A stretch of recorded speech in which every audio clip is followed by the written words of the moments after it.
Señoras y señores, bueno, muy buenas noches. Reciban la más cordial bienvenida a este importante evento, donde les estaremos brindando un cóctel de conocimiento, explorando las maravillas del cerebro. Este consiste en divulgar los avances de las neurociencias aplicados en la educación. En febrero del año 2020, lanzamos la primera conferencia de esta índole en la Universidad Autónoma de Santo Domingo. Hoy somos todos testigos de este maravilloso y magistral congreso virtual con una duración de 4 días, desde hoy 17 hasta el 20 de marzo. Aprender más de nuestro cerebro nos ayuda a convivir mejor. Gracias por ser partícipes. Bienvenidos. Destacar que al finalizar el evento se les estará facilitando el enlace para que puedan obtener su certificado de participación y por supuesto también los libros.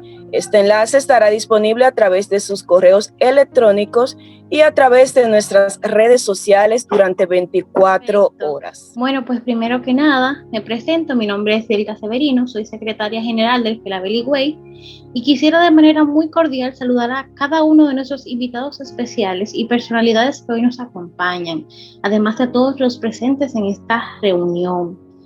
Además, me gustaría agradecerles por sacar parte de su tiempo para asistir a esta conferencia titulada Explorando las maravillas del cerebro. El día de hoy, la doctora Andrea Goulding estará exponiendo sobre cómo podemos entrenar el cerebro, pero considero que primero es menester conocer un poco de la extensa biografía de nuestra expositora del día de hoy.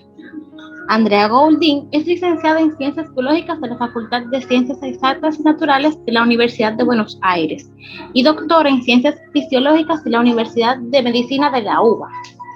Tiene un diploma superior en Educación y Nuevas Tecnologías de Glasgow. Es investigadora adjunta del CONICET en el Laboratorio de Neurociencia de la Universidad de Torquato di Tella y es colaboradora del Laboratorio de Inteligencia Artificial Aplicada y de las FCIN de la UBA. Además, es miembro de la Expedición de Ciencia, una ONG dedicada a la enseñanza informal de las ciencias, y es investigadora asociada del Centro para la Evaluación de Políticas Basadas en Evidencia, o sea, CEPE. Es autora de más de una veintena de trabajos científicos publicados en prestigiosas revistas internacionales y ha dictado conferencias por varios países. Además, ha ganado el premio de innovadoras menores de 35 años, otorgado por el Massachusetts Institute of Technology, o sea, el MIT Technology Review. Además, ha llevado a cabo numerosas charlas de divulgación científica, entre ellas una muy conocida que está en TEDx, que se llama Celebrar la Educación. Participó en el dictado de varios talleres de capacitación y formación de diversos recursos educativos de ciencias naturales para el aula. Es profesora invitada de la UTDP y dicta clases de neurociencias en nivel de grado y neurociencia educacional en nivel de posgrado en distintas instituciones y universidades, tanto nacionales como internacionales. Ahora cedo la palabra a Yendri. Sean todos bienvenidos una vez más. Ya no le vamos a quitar más de tiempo y proceda nuestra queridísima Andrea Goulding con la exposición de este magno evento. Sean todos bienvenidos de parte de este evento. Más que un placer saludarle. Siéntanse cómodos, busquen su agüita y vamos a disfrutar de este manjar de conocimientos de parte de nuestra queridísima Andrea Goulding. Con ustedes, Andrea Goulding. Ahí está. Muchas gracias, Yendri. Gracias, Lisbeth. Gracias, Bielka. Gracias a todas y a todos por estar acá. Les propongo, yo preparé una presentación cortita. ¿A mí se me corta el audio? No sé cómo podemos resolver eso. Ya no se está cortando, en ocasiones sí. Yo tengo preparada una breve presentación Y la verdad es que a mí lo que me parece más interesante es poder charlar y discutir. Así que les propongo contarles rápidamente eso que pensé, y luego abrimos los micrófonos de quienes tengan ganas de preguntar algo o de comentar algo, y tenemos unos minutos para charlar.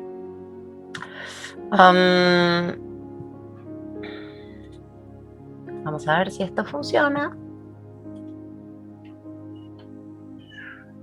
Ahí se ve. Uy, no me di cuenta de abrir. ¿Se ve, Shendri? ¿Se ve pantalla completa? Porque no pude acceder desde otra cuenta para ver cómo se ve.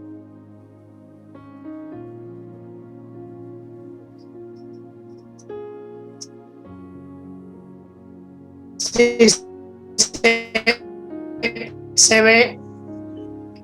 Se ve pantalla completa. Ok. Sí. Buenísimo, gracias. Bueno, acá tienen, si después podemos quedar en contacto si quieren, aquí tienen mis redes sociales. Si yo les muestro estas fotos y les digo, en realidad, si les digo que estas situaciones sucedieron esta tarde en mi casa, ¿ustedes qué pensarían? ¿Que digo la verdad o que estoy mintiendo un poco? Posiblemente piensan que estoy mintiendo, por lo menos que estoy exagerando. Porque entienden que aunque estos dos niños, aunque estos dos bebés sean maravillosos y súper inteligentes y súper pillos, todavía la verdad es que todavía no puede hablar, mucho menos decir, pronunciar ecuaciones complejas, ni que hablar de comprenderlas. Y este otro no puede leer ni música ni ningún otro lenguaje. Entendemos que hay cosas que no esperamos. Hay cosas que si yo les dijera, no, de verdad esto sucedió, a ustedes mínimamente les llamaría la atención, probablemente no me creerían. Sin embargo, quiero creer que todas las que estamos aquí entendemos que todavía esto no pasó. Que si les damos el suficiente tiempo y si les damos los suficientes estímulos, tanto internos como externos, estos dos bebés con el suficiente tiempo y con el suficiente andamiaje y con la suficiente estimulación, estos dos bebés van a poder leer música, van a poder pronunciar, hasta comprender ecuaciones complejas y muchas cosas más. Entonces, hay cosas que hoy no esperamos, pero que entendemos que en algún momento del desarrollo van a suceder. Existen en neurociencias lo que llamamos los ladrillos de la cognición, que son algunas de estas instancias básicas, que son necesarias para para ir construyendo aquello que esperamos realmente que esas mentes hagan. O sea, para poder pronunciar ecuaciones complejas o comprender ecuaciones complejas, para poder leer un lenguaje musical, estos niños primero tienen que hacer un montón de otras cosas, tienen que ser capaces de hacer un montón de otras cosas, tienen que tener las habilidades mentales para poder hacer un montón de otras cosas. Por supuesto, tienen que poder hablar uno y ver el otro en este caso, pero además de eso van a requerir tener capacidades, por ejemplo, de planificación, tener la capacidad de controlar ciertos impulsos, tener la capacidad de poder trabajar sobre el error frente a una situación. Si ven que se equivocaron, poder volver atrás y retomar desde un lugar cercano, pero lo suficientemente contundente como para la siguiente vez intentar no equivocarse. Hay un montón de habilidades que requieren tener antes de poder, por ejemplo, realizar una lectura fluida en un pentagrama.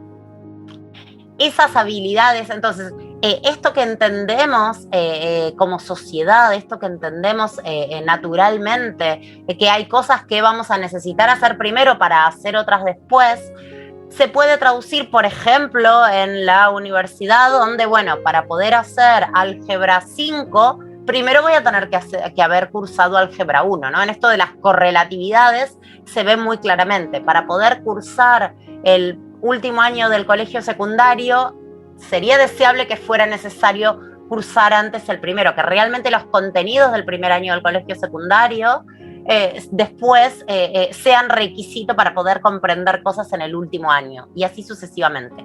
Así como hay cosas que requerimos aprender antes para poder entender otras después, hay ciertas capacidades que requerimos, capacidades mentales que requerimos desarrollar antes para poder ir desarrollando otras que se vayan montando sobre esas primeras. A esas primeras capacidades mentales es a lo que una parte de la literatura, una parte de los neurocientíficos que trabajamos en esto llamamos los ladrillos de la cognición, en el sentido de los cimientos de la cognición, de esos primeros ladrillos, esas primeras estructuras que se ponen en una construcción, que son las que van a sostener, a dar sustento a todo lo que se le vaya a poner arriba, a todo lo que se vaya a ir armando.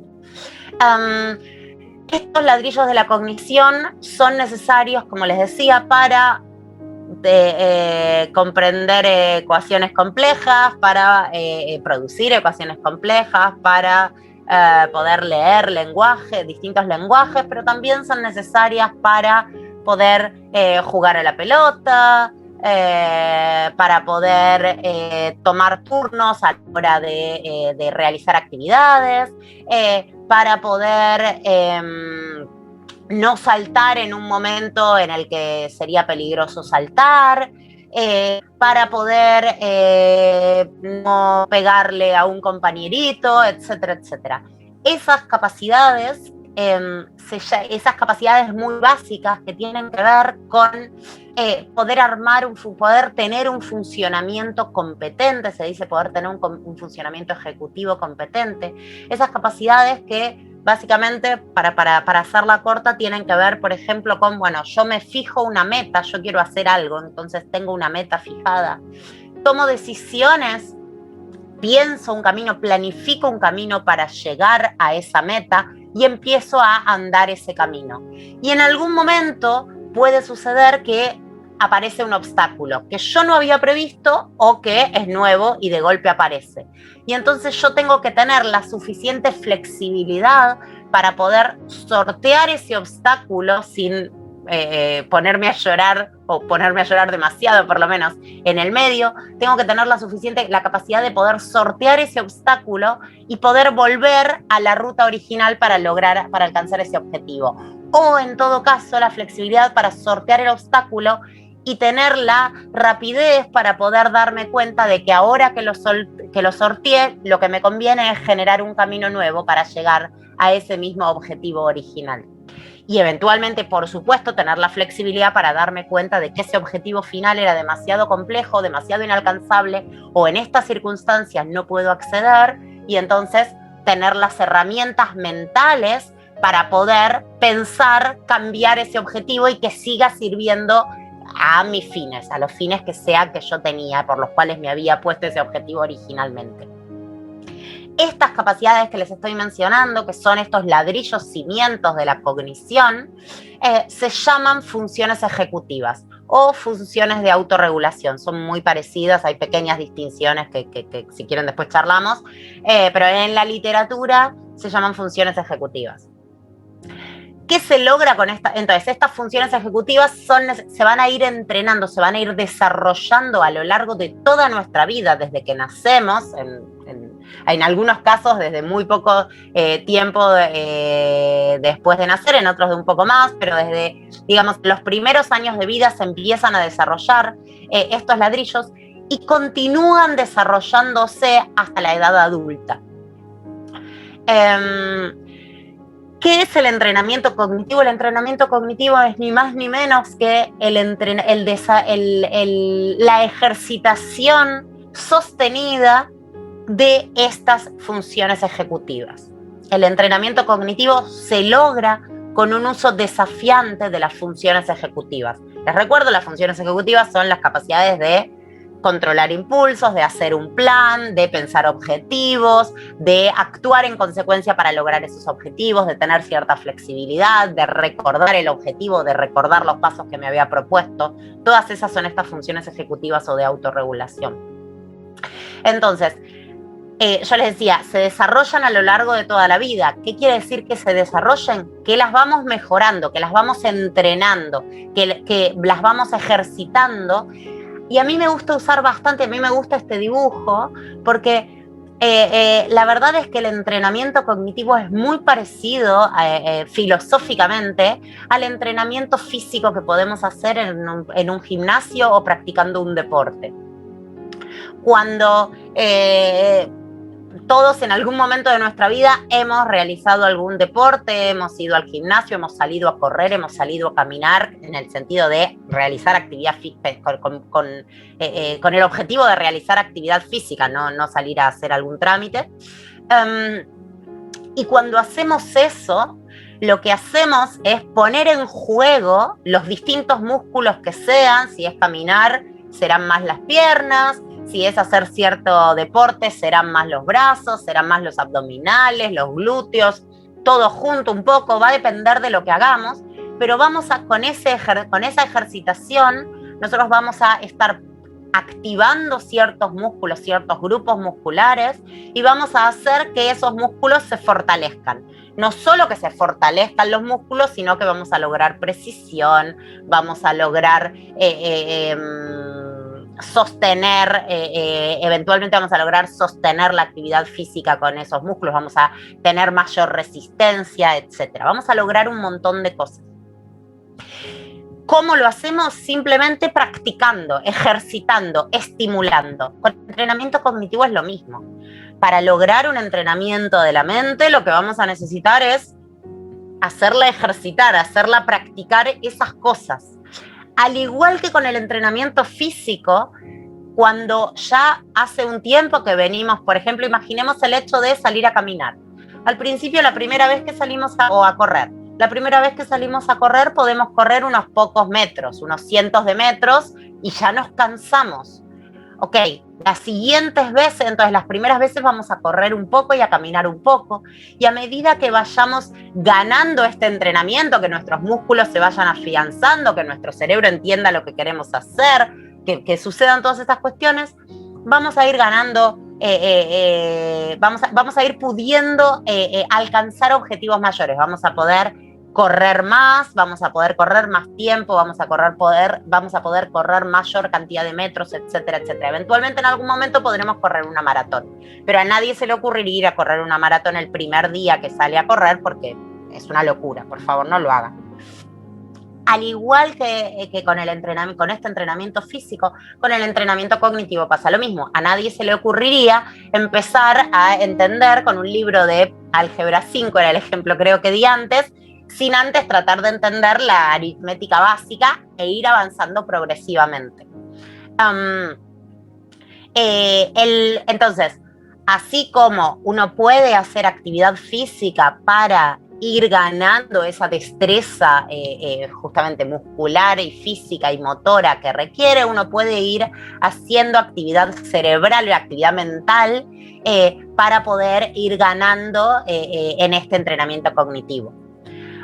Algunos de ustedes pueden estar pensando, bueno, pero yo no salgo a correr ni nada, pero tengo que subir 3 pisos por escalera para cada vez que vuelvo a mi casa y me la paso fregando todo el día y eso también es ejercicio físico. Y eso también se ve reflejado en el cuerpo. Y eso significa que van a tener, seguramente al hacer eso, tienen mucha más resistencia y tienen más desarrollados los músculos que las personas que no lo hacen. Con el entrenamiento cognitivo pasa igual, no es que sí o sí hay que realizar ejercitaciones específicas para entrenamiento cognitivo. Nosotros estamos entrenando nuestra cognición, nuestra mente todo el tiempo. En este mismo momento estamos entrenando la cognición. Ustedes tratando de seguirme, tratando de imaginarse cosas, tratando de no pensar en qué van a hacer después para tratar de seguir lo que yo digo. Yo también estoy entrenando mi cognición, tratando de verlos un poquito, ver las fotos, tratando de imaginarme qué estarán pensando, tratando de pensar cuál es la diapositiva que tengo preparada después, etc. Este entrenamiento cognitivo, les decía, lo estamos haciendo todo el tiempo. ¿Por qué? Porque tenemos en uso estas funciones ejecutivas, las de planificación, la flexibilidad, la de trazar, la de pensar un objetivo, la de hacer cosas para conseguir ese objetivo, la de eventualmente modificar el objetivo si hace falta. Estamos usándolas constantemente. Lo que se conoce en la jerga como entrenamiento cognitivo, entrenar el cerebro, digamos, es hacer eso, pero de manera desafiante. O sea, así como yo les decía, a nadie se le ocurriría ponerse mañana a correr, ir mañana a correr una maratón si nunca sale ni a dar una vuelta manzana alrededor de su casa, a nadie tampoco le interesa cuando ya corre maratones salir a dar una vueltita manzana. Es muy poco en algún momento. Deja de ser desafiante, deja de ser interesante. A nivel cerebral, a nivel mental es lo mismo. Cuando estamos acostumbrados, ya realizamos tareas muy complejas a nivel mental, hacer tareas sencillas deja de ser desafiante. Puede ser divertido, puede ser relajante, puede estar muy bien, nos puede gustarnos, no estar todo el día tratando de pensar y haciendo un uso desafiante de nuestra mente y tirarnos a ver televisión un rato y no pensar en nada, o realizar crucigramas casi sin pensar, y muchas veces nos encanta eso y está muy bien que así sea. Pero al hacer eso no estamos entrenando nuestra cognición. ¿Por qué? Porque para realizar entrenamiento cognitivo, para lograr entrenamiento cognitivo, requerimos hacer un uso desafiante de estas habilidades mentales. Hay mucha discusión en la literatura sobre si funciona o no funciona. Si tienen ganas, después charlamos sobre esto. También les puedo dar, escribimos, salió publicado hace poco un artículo en español que escribimos sobre el tema. Hay mucha discusión en la literatura sobre en qué situaciones funciona y en cuáles no funciona, pero en líneas generales estamos bastante convencidos de que realmente cuando se logra porque hubo un uso desafiante y no frustrante de las funciones ejecutivas. Y como les decía, nosotros estamos entrenando todo el tiempo. ¿Hace falta tener una herramienta particular para realizar entrenamiento cognitivo? No. Alcanza con hacer un uso desafiante, con que nos resulte difícil, pero no imposible.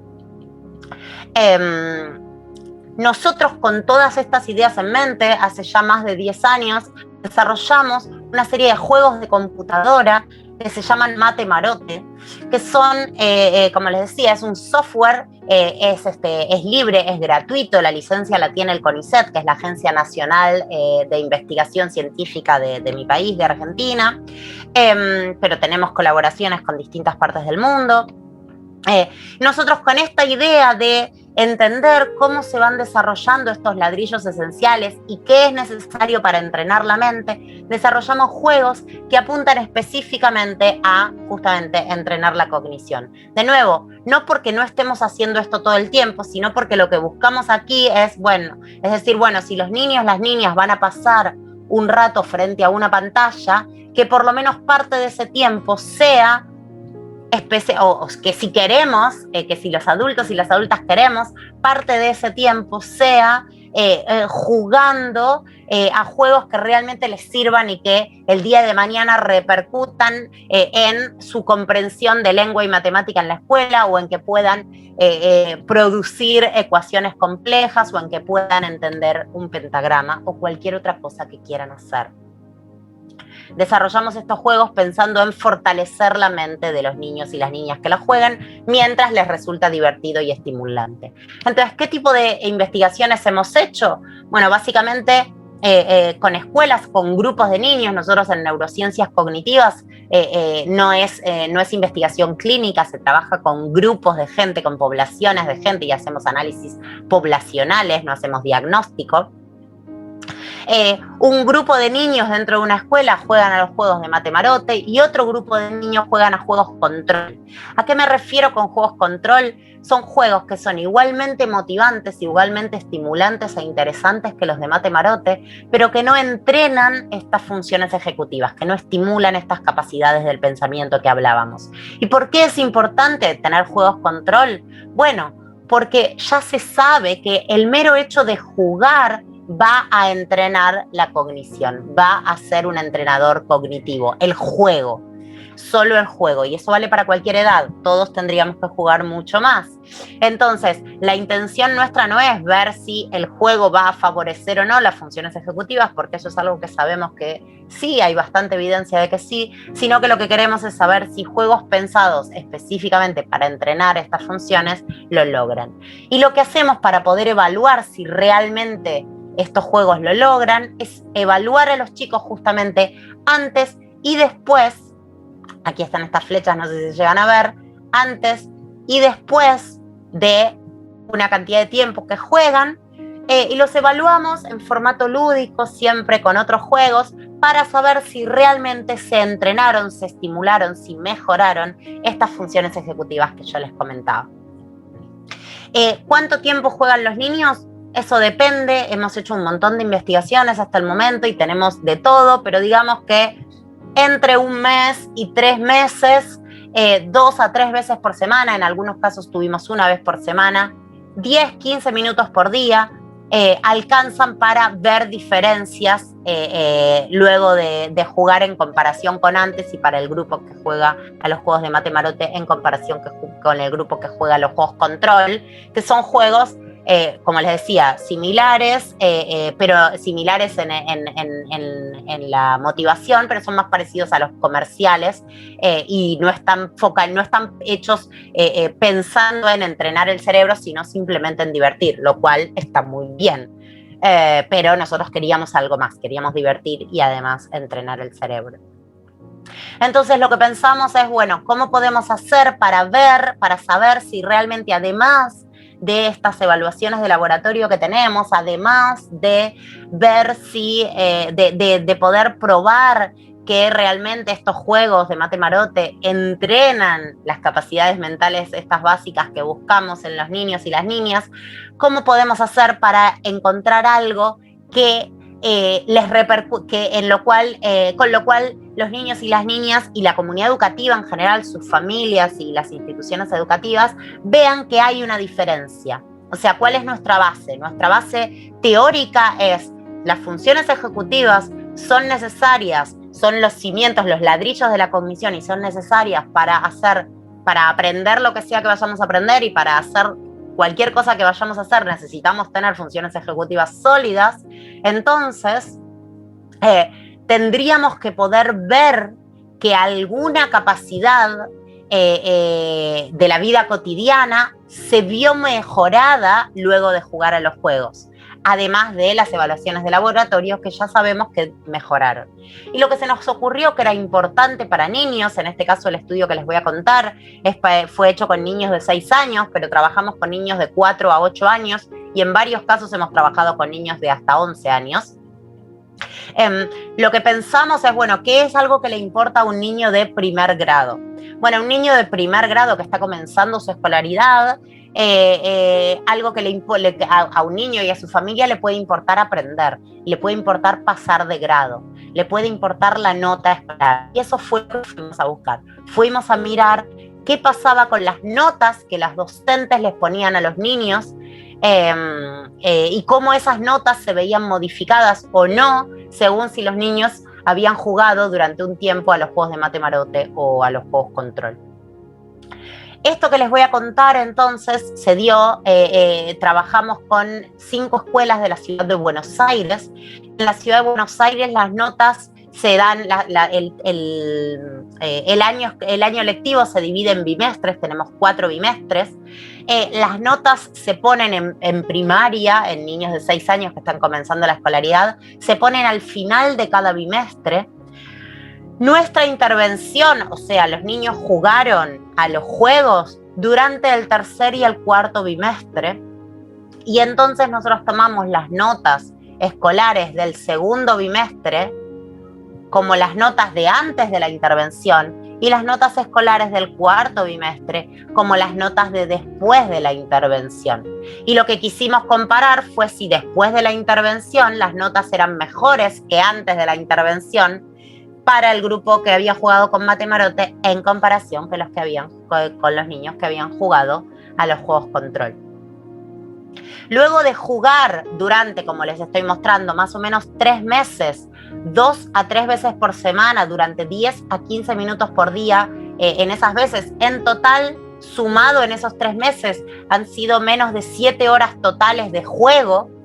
Lo que encontramos es que si miramos las notas escolares, no hace falta que entiendan los gráficos. Quienes los puedan entender los siguen y si no yo les cuento. Más arriba es mejores notas. O sea que lo que uno buscaría es que las notas estén más altas. En azul el grupo control que jugó a los juegos control, en negro el grupo que jugó a los juegos de Mate Marote. Cuando miramos el segundo bimestre lo que encontramos es que las notas no son distintas para ambos grupos. O sea, para los niños que jugaron a los juegos control, los que jugaron a los juegos de Mate Marote. Una aclaración importante, los niños fueron distribuidos pseudo aleatoriamente en ambos grupos. Eso quiere decir que no sabíamos qué niño o niña quedaba en un grupo y cuál quedaba en otra. Y estaban representadas todas las salas por igual.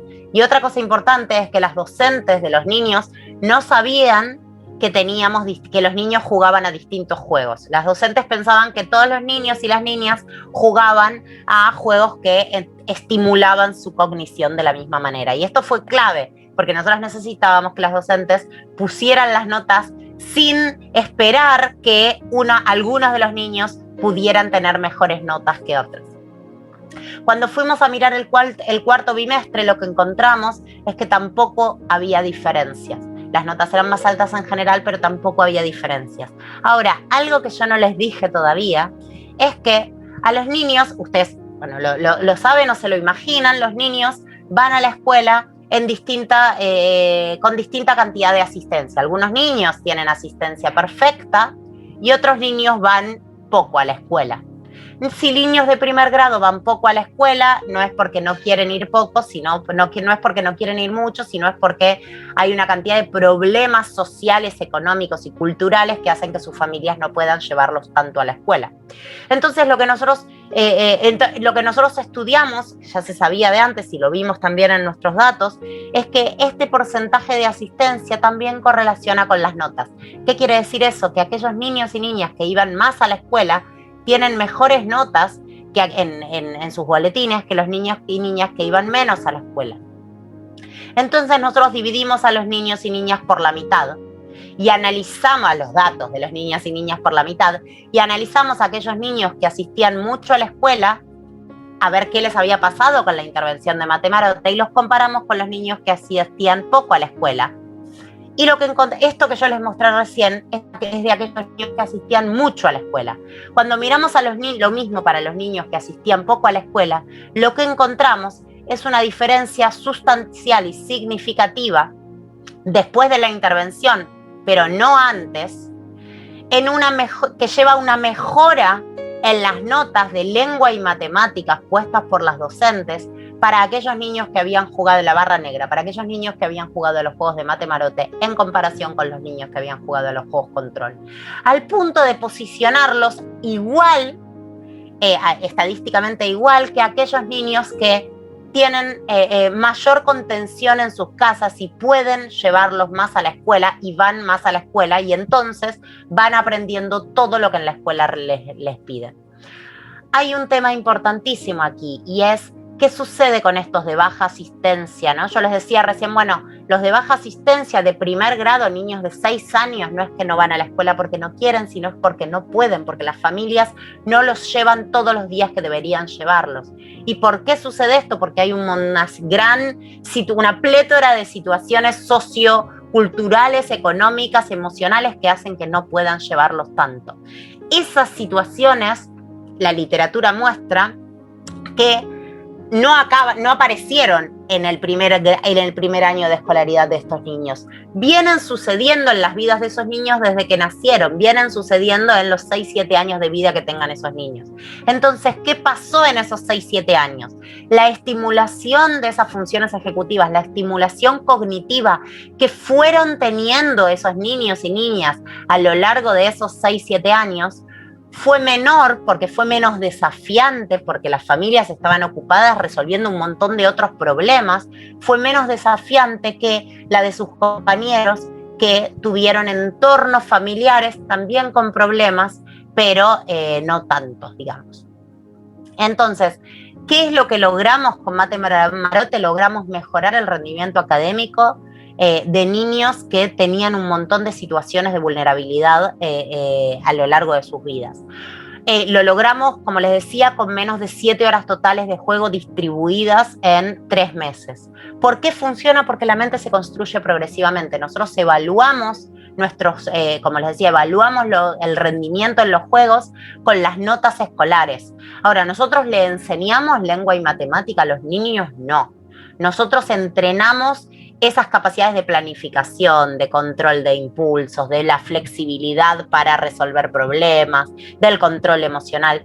Todas esas capacidades, esas habilidades mentales, esas funciones ejecutivas fueron entrenadas con Mate Marote. Y al ser entrenadas, mejoraron al punto de estar listas, ¿no? Es tener esos cimientos listos para sostener lo que fuera que les fueran a enseñar en lengua y matemática en la escuela. Entonces aprendieron mejor, al tener esas funciones ejecutivas más consolidadas, más sólidas, esos ladrillos más fuertes, aprendieron mejor lo que les iban a enseñar, los que les enseñaron sus docentes en lengua y matemática en la escuela, y mejoraron sus notas. Aquellos niños que jugaron a los juegos control no estimularon esas funciones ejecutivas, no en el mismo grado, no al mismo nivel que los que jugaron en los juegos de Mate Marote, y entonces no pudieron aprender todo lo que las docentes esperaban que pudieran incorporar y que pudieran poder enseñarles, y entonces las notas de esos otros niños de los grupos control no fueron tan buenas.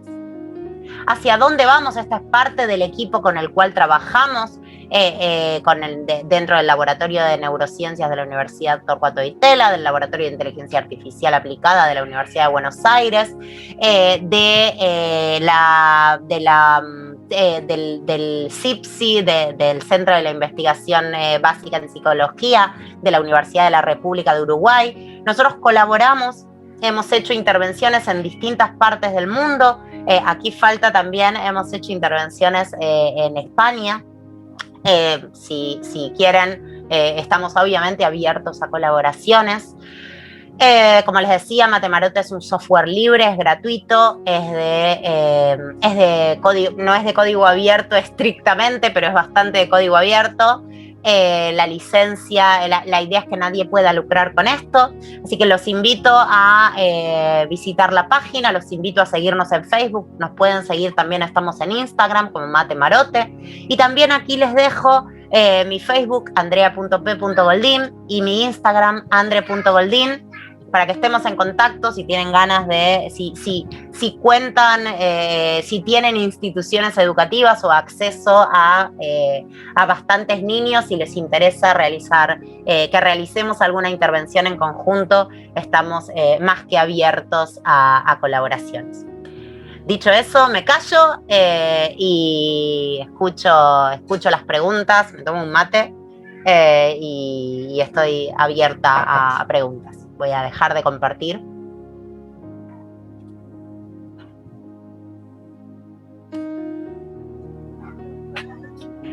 Bien, continuando con la producción de nuestro evento, en colaboración con nosotros le damos paso a Yendri Román.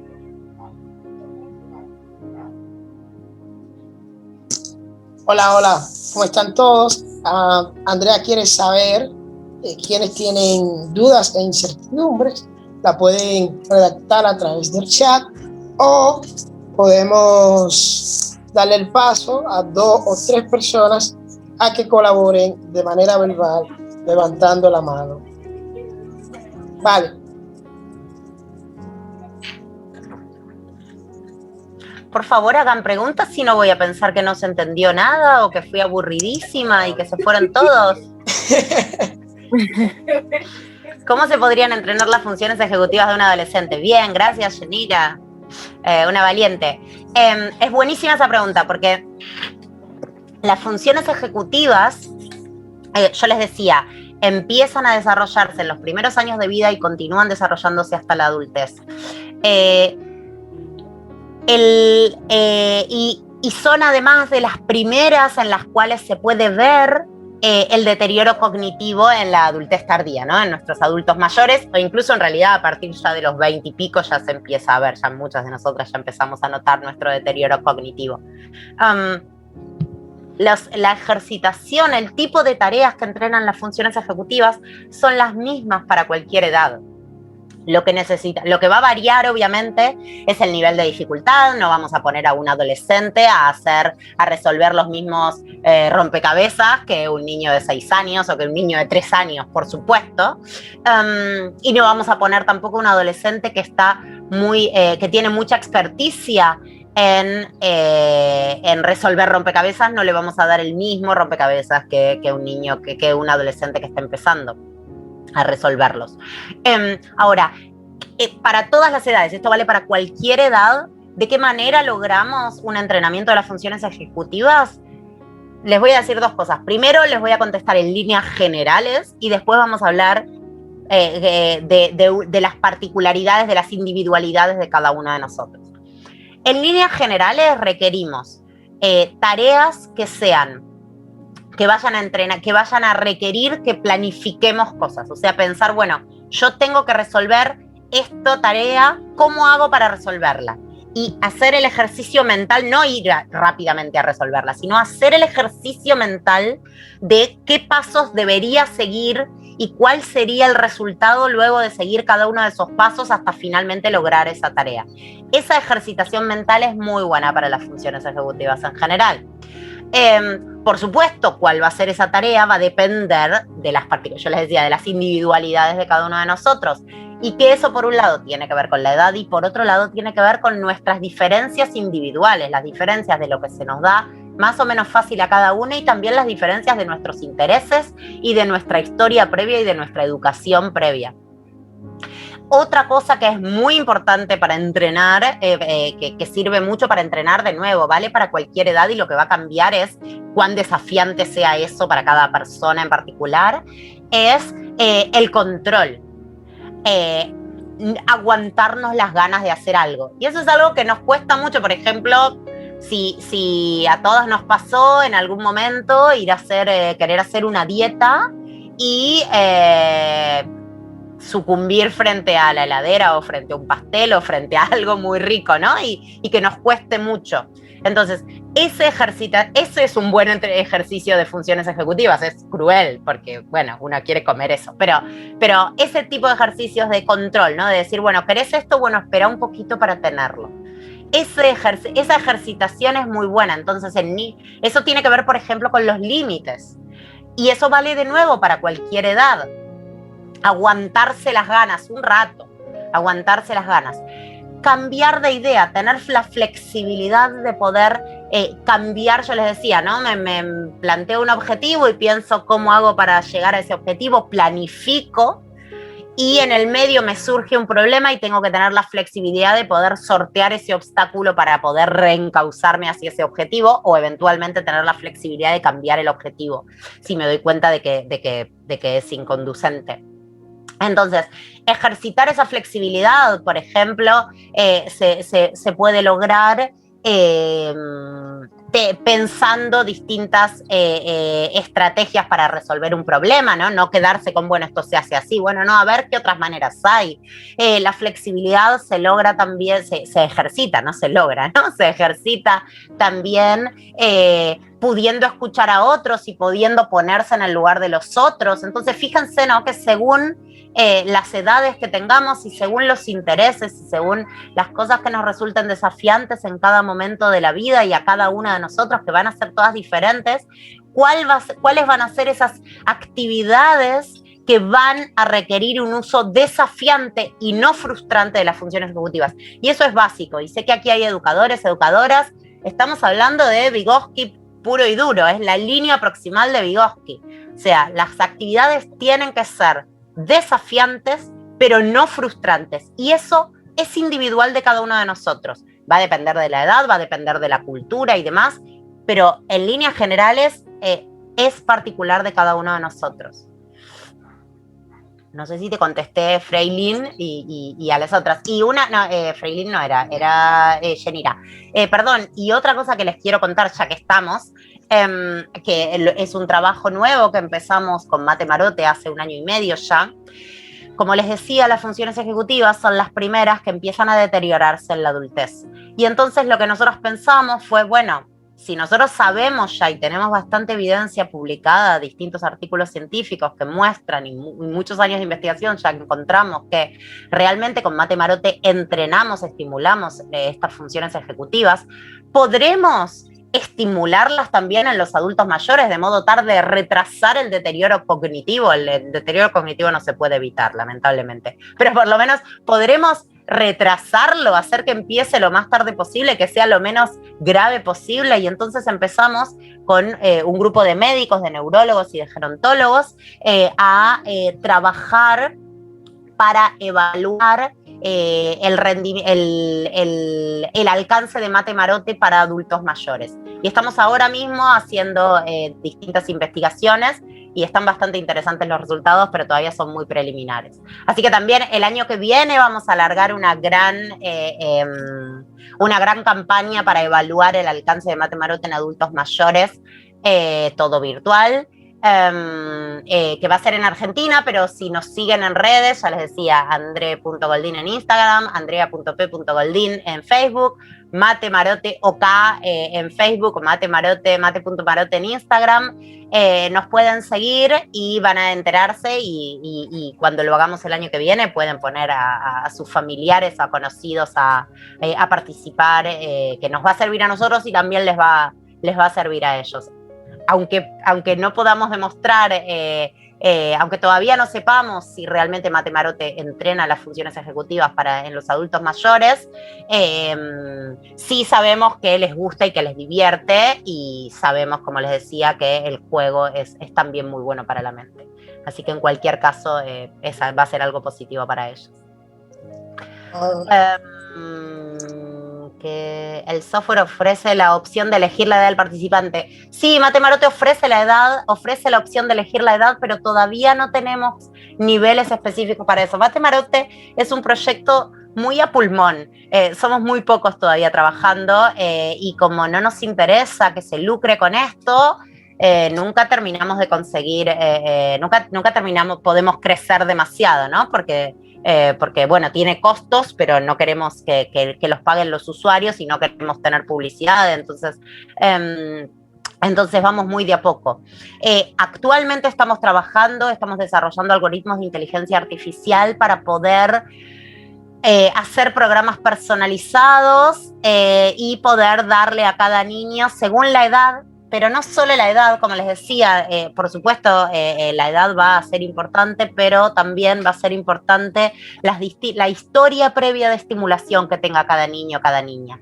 Entonces estamos actualmente desarrollando algoritmos de inteligencia artificial para tratar de entender de qué modo podemos ayudar mejor a cada niño o niña el rato que esté frente a la compu. Entonces, respondiendo estrictamente a la pregunta de si hoy el software ofrece la opción de elegir la edad, sí, la ofrece, pero para todos, pongan 5 años o pongan 90 años, a todos les van a aparecer los mismos niveles iniciales. Lo que tiene el software, todos los juegos, es que tienen un algoritmo que adapta la dificultad de cada tarea al rendimiento de cada persona. Entonces, si bien va a empezar fácil para algunos, rápidamente, a medida que ganen, muy rápidamente va a llegar a niveles que son complejos. Como les decía, el tipo de tarea es el mismo para cualquier edad. Hoy no estamos desarrollando, yo les decía, estamos trabajando con niños de 4 a 8 años, si bien hemos tenido algunos un poco más grandes también en algunos momentos. Estamos trabajando con adultos mayores. nos encantaría trabajar con adolescentes. Para los adolescentes son las mismas tareas, en niveles un poco más complejos, pero son las mismas tareas. No lo hacemos porque requiere un montón, porque poder hacerlo requeriría un montón de dinero y de tiempo de poder adaptar la gráfica del juego, porque la gráfica del juego, si recuerdan los dibujitos que les mostré o si googlean van a ver, es una gráfica muy infantil. Y eso a un adolescente nos lo revolea por la cabeza. A un adulto mayor no le importa que sea una gráfica infantil porque entiende que los juegos le resultan difíciles igual, pero a un adolescente no. Entonces, para poder trabajar con adolescentes vamos a necesitar poner un montonazo de inversión en modificar la plataforma solo a nivel gráfico. Y en este momento tenemos pocos recursos para poder hacer eso. ¿Cómo identificar objetivamente un rezago en el desarrollo de funciones ejecutivas?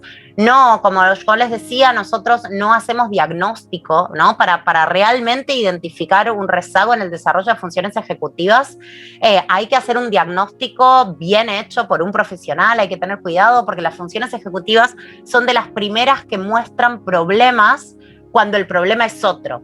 Entonces estamos muy tentados, ¿no? Sobre todo un educador en un aula con 20, 30 niñas, de golpe hay uno que tiene un problema y la verdad es que uno no puede ocuparse solo de ese porque tiene a los otros 29 dando vueltas y haciendo despelote.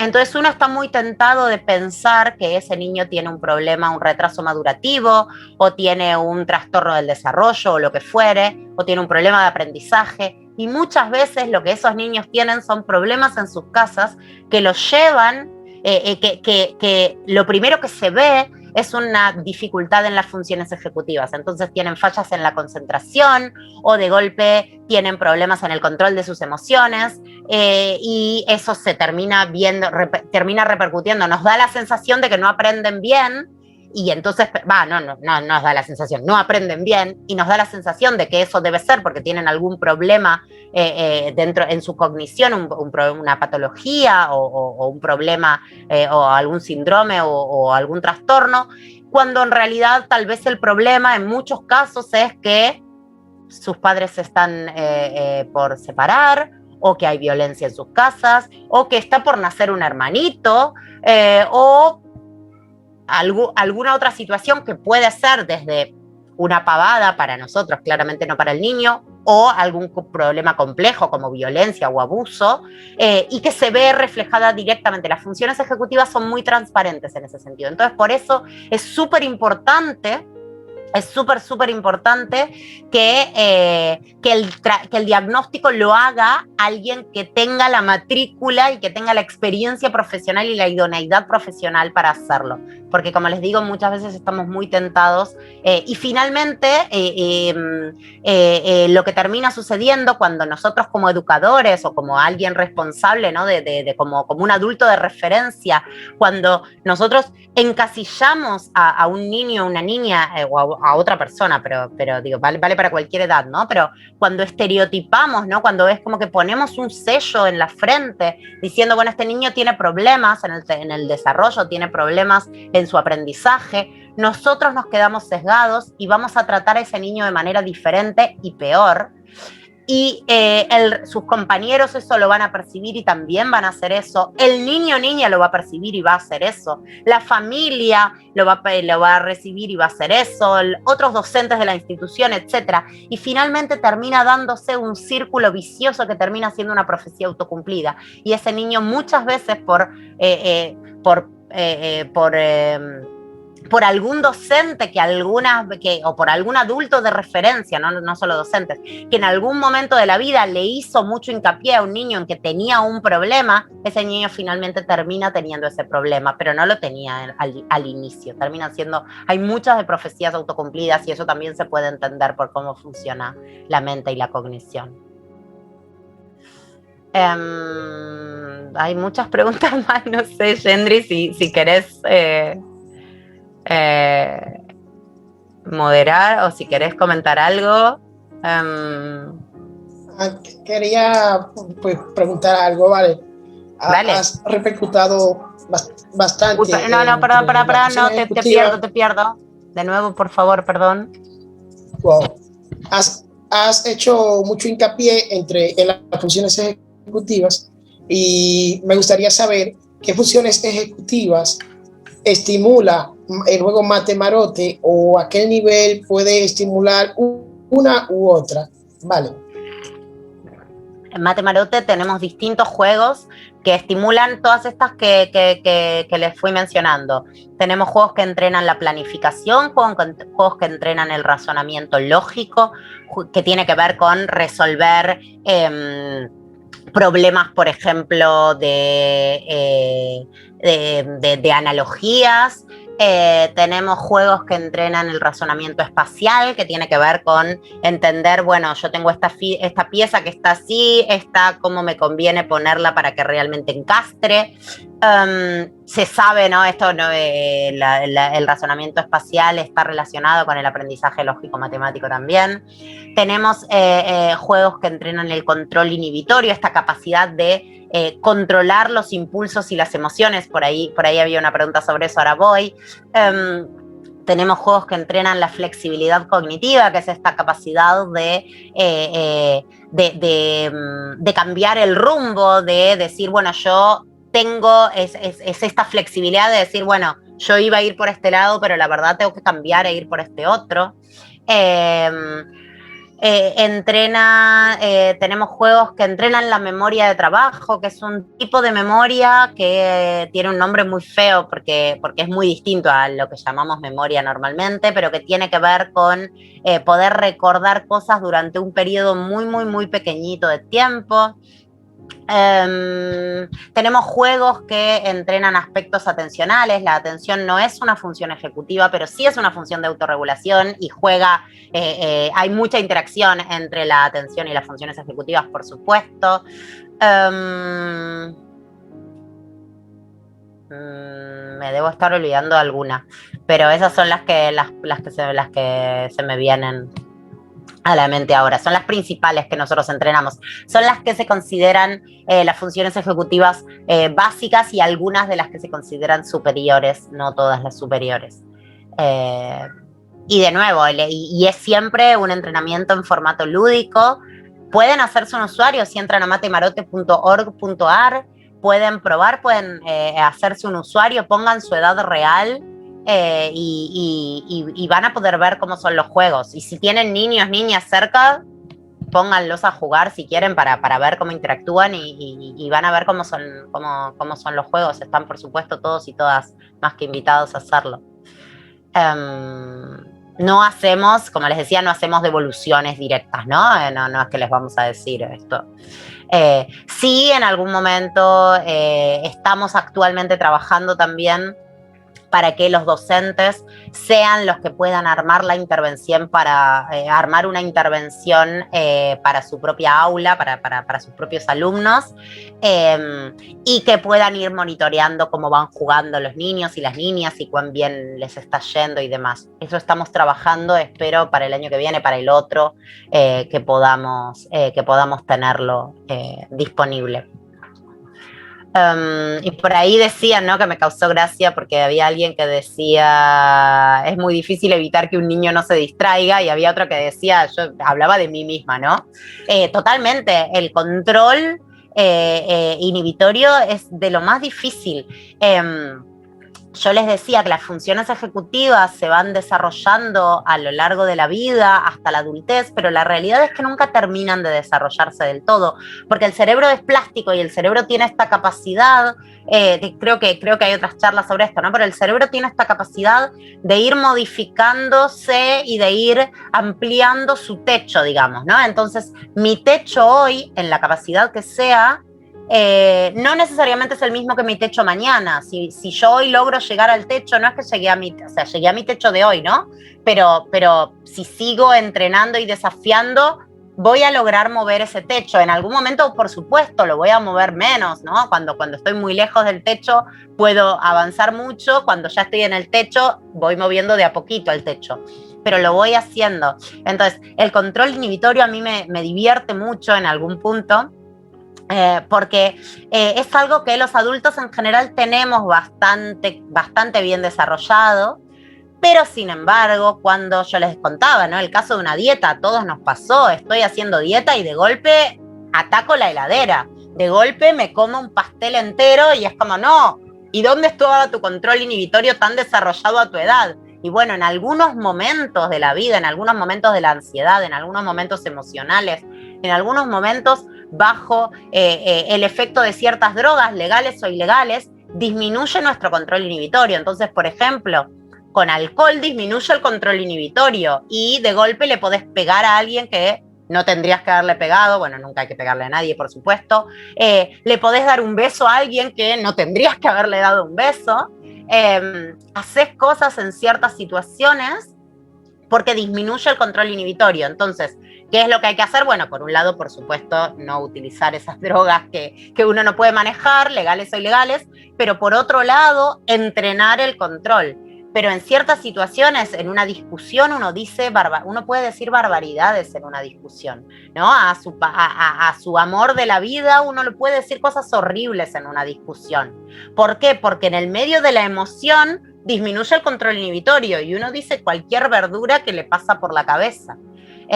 Aunque tenga muy desarrollado el control. ¿Por qué? Porque las funciones ejecutivas juegan, están, como yo les decía, son como la primera frontera casi con la que nos enfrentamos al mundo.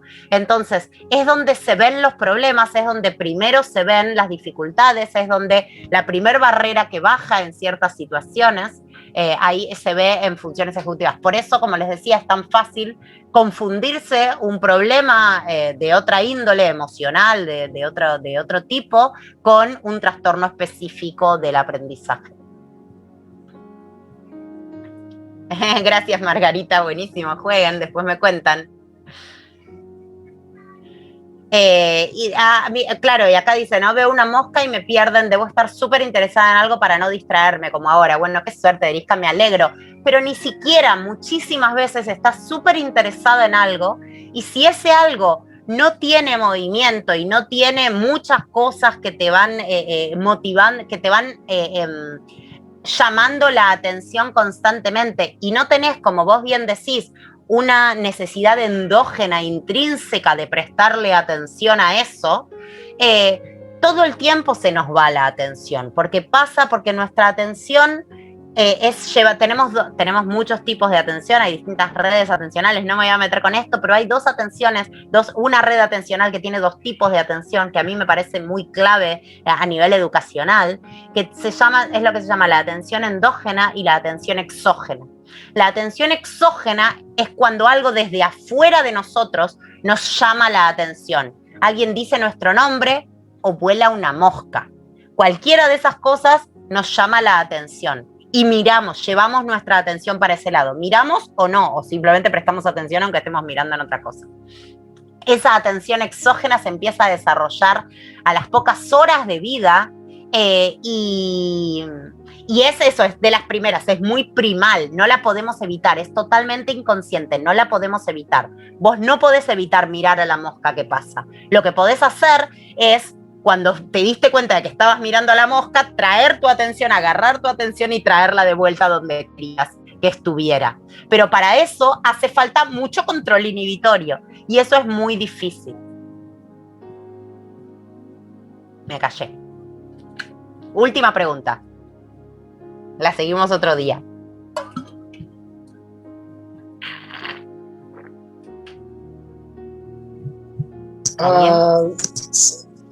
Dale. La última pregunta o la hago yo. Mira, acá hay una muy... ¿El azúcar podría disminuir la capacidad inhibitoria? No, el azúcar no, con eso no te alcanza para excusa. Pero sí, pero lo que disminuye la capacidad inhibitoria, pero al disminuir la capacidad inhibitoria, haces lo que vos sabés que no tenías que hacer. Entonces, vas a ir a buscar ese postre o vas a llamar a tu ex cuando sabés que no tenías que llamarlo, ¿no? Y la mejor manera para ayudar al control inhibitorio, que no es de fierro, somos humanos, entonces la mejor manera para ayudar al control inhibitorio es no dejarnos a la vista nuestro objeto de deseo. Si estás haciendo una dieta, no pongas un pastel en la heladera, porque vas a ir a comértelo en algún momento. Si no querés llamar a tu ex, borra su número de tu teléfono, porque vas a llamarlo en algún momento. ¿En qué momento? En el momento en el que te baje el control inhibitorio por algo. Puede ser porque estás cansado y te baja el control inhibitorio. Dale, última, Gendry.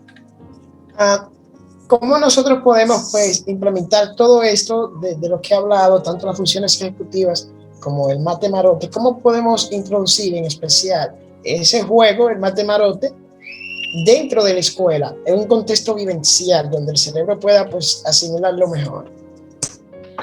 Mira, nosotros, nuestro objetivo nuestro objetivo como de máxima es que en algún momento mate y marote forme parte de la currícula escolar y que los docentes en algún momento dentro del aula digan, bueno, ahora tenemos 20 minutos para mate marote, y que vayan a la sala de computación o que saquen las computadoras si las tienen en el aula, o que organicen una visita, dependiendo obviamente siempre de la capacidad económica de cada institución, pero que digamos o que se turnen para usarlo, lo que sea, o que haya como un momento en el cual los niños tengan esta instancia de esparcimiento y de entrenamiento a la vez. Entonces, en nuestras intervenciones nosotros hemos visto en distintas intervenciones, en distintas ciudades, en distintos públicos, con distintos niveles socioculturales, con distintas edades de los niños y las niñas, hemos visto mejoras luego de jugar 2 veces por semana, incluso a veces una, pero digamos 2 veces por semana, 10, 15 minutos por día, durante 1 o 2 meses. Entonces es cuestión de encontrar el momento, que yo sé que no es fácil para la currícula, para la planificación escolar yo sé que no es fácil, pero es cuestión de encontrar el momento que a cada docente, que a cada institución, que a cada familia eventualmente les sirva para decir, bueno, ahora vamos a hacer esto. Y como les decía, en algún momento nuestra intención es que los propios docentes puedan monitorear el avance de sus alumnos y alumnas, ¿no? En este momento no nos da el cuero para hacerlo, pero es nuestra intención. Así que también si hay docentes que tienen ganas de probar, también contáctense, por supuesto, porque podemos ver colaboraciones de qué modo podemos trabajar en conjunto. Insisto, mate marote es gratuito para los usuarios. La idea es que no se puede lucrar con mate marote de ningún modo. Y de nuevo, perdón, los invito a matemarote.org.ar o a seguirnos en redes para enterarse de nuestras novedades.